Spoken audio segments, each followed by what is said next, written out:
கண்ணில்லை என்றாலோ நிறம் பார்க்க முடியாது. நிறம் பார்க்கும் உன் கண்ணை நீ பார்க்க முடியாது. குயில் இசை போதுமே, அடக்குயில் முகம் தேவையா? உணர்வுகள் போதுமே, அதன் உருவம் தேவையா? கண்ணில் காட்சி தோன்றிவிட்டால் கற்பனை தீர்ந்துவிடும்.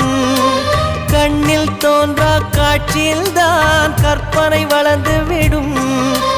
பாடல் போல தேடல் கூட ஒரு சுகமே. இசை பாடி வரும் இளம் காற்றுக்கு உருவமில்லை. காற்றலை இல்லை என்றால் ஒரு பாட்டொலி கேட்பதில்லை.